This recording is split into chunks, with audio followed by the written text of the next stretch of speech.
Bismillahirrahmanirrahim. Assalamualaikum warahmatullahi wabarakatuh.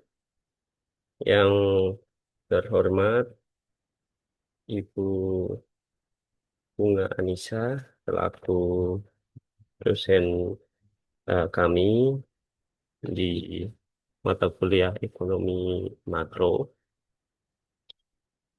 Pada kesempatan kali ini mohon izin eh, saya Anggit Perdana Kusuma,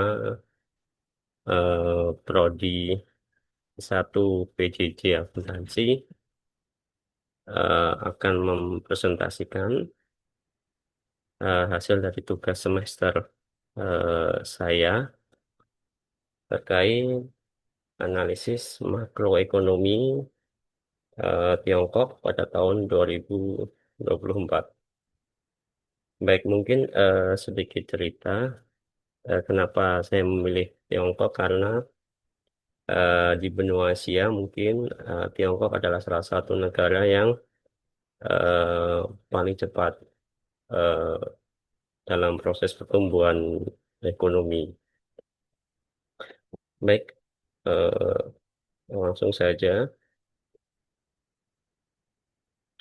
Terkait ringkasan eksekutif, pada tahun 2024, ini menjadi periode penting bagi Tiongkok dalam usahanya menjaga stabilitas ekonomi di tengah ketidakpastian global dan tantangan domestik. Pertumbuhan ekonomi tetap sesuai target pemerintah, yaitu 5%, namun disertai dengan tantangan deflasi atau konsumsi domestik yang lesu. Surplus perdagangan tetap tinggi, namun investasi asing menunjukkan tren penurunan. Kurs yuan cenderung stabil dengan sedikit penguatan. Tantangan utama mencakup krisis properti, demografi yang menua, serta ketegangan dagang dengan negara-negara barat.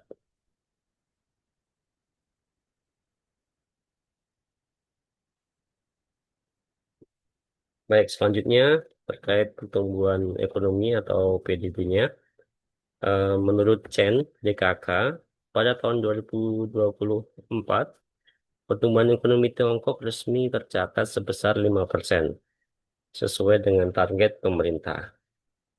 Total nilai produk domestik bruto atau PDB mencapai 134,91 triliun yuan atau sekitar 18,8 triliun US dollar.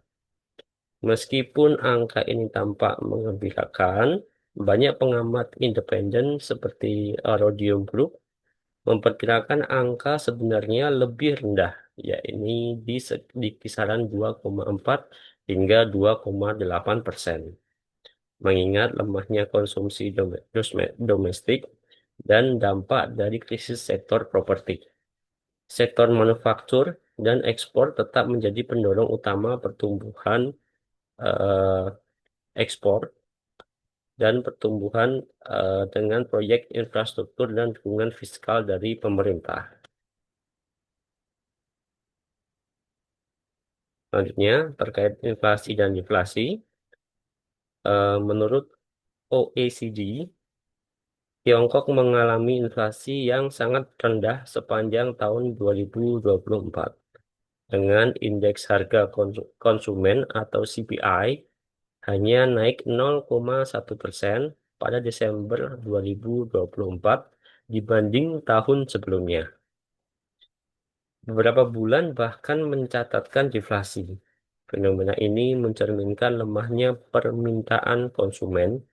Pemerintah Tiongkok merespon dengan kebijakan moneter yang ekspansif, termasuk pemangkasan suku bunga acuan dan pelonggaran kredit, dengan harapan mendorong konsumsi masyarakat dan investasi swasta. Namun, kecenderungan menabung di tengah ketidakpastian membuat kebijakan ini kurang efektif.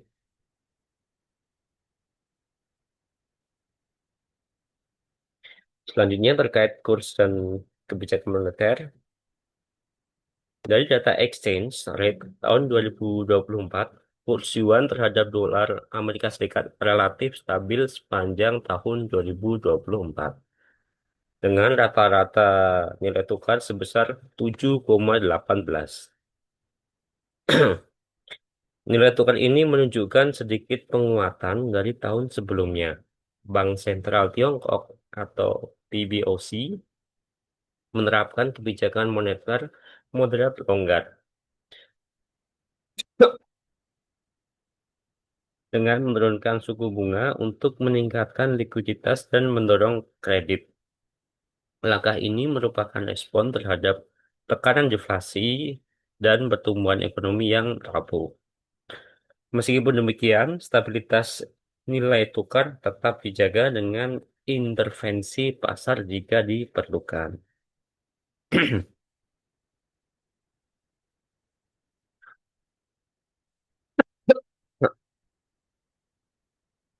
Selanjutnya, terkait neraca perdagangan, menurut data dari Bloomberg, pada tahun 2025, Tiongkok mencatatkan surplus neraca perdagangan yang sangat tinggi pada tahun 2024, yaitu sebesar 992,2 miliar US dollar. Ekspor meningkat 5,9% menjadi 3,58 triliun US dollar. Sementara impor naik tipis di angka 1,1% menjadi 2,59 triliun US dollar. Kenaikan ekspor didorong oleh produk teknologi, kendaraan listrik, dan panel surya. Selain itu, banyak eksportir bergegas mengirim barang sebelum tarif baru dari Amerika Serikat diberlakukan. Dari sisi lain, lemahnya permintaan domestik membatasi pertumbuhan impor. Tingginya surplus ini mencerminkan ketidakseimbangan antara sektor eksternal dan konsumsi domestik. Selanjutnya terkait neraca pembayaran, dari data dari data State Administration of Foreign Exchange dan China.org, neraca pembayaran Tiongkok pada tahun 2024 menunjukkan surplus transaksi berjalan sebesar 423,9 miliar USD. Namun, diimbangi dengan defisit akun modal dan finansial sebesar 434 miliar US dollar. Surplus terbesar berasal dari perdagangan barang sebesar 768 miliar US dollar. Sedangkan defisit terjadi pada jasa dengan nilai 229 miliar US dollar dan pendapatan primer senilai 130 miliar US dollar. Tingginya defisit pada akun finansial mencerminkan keluarnya modal asing dari pasar Tiongkok. Kemungkinan besar karena kekhawatiran akan transparansi regulasi dan stabilitas sektor properti. Baik, yang selanjutnya terkait tantangan struktural. Tiongkok menghadapi sejumlah tantangan struktural yang sangat serius. Menurut Chu et al. Tahun 2023, sektor properti yang selama ini menjadi motor pertumbuhan mengalami kontraksi besar akibat regulasi ketat seperti kebijakan Three Red Lines. Hal ini berdampak pada konsumsi rumah tangga dan kepercayaan investor. Selain itu, demografi yang menua menyebabkan penurunan jumlah angkatan kerja dan tekanan pada sistem pensiun. Ketegangan geopolitik, terutama dengan Amerika Serikat dan sekutunya, juga menekan sektor teknologi dan menghambat investasi asing untuk masuk.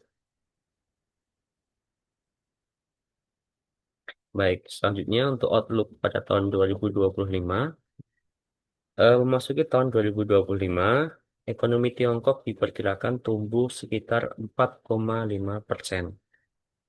Menurut proyeksi lembaga seperti Nomura Foundation, pemerintah akan terus melanjutkan kebijakan stimulus untuk mendorong konsumsi, khususnya di sektor retail dan properti.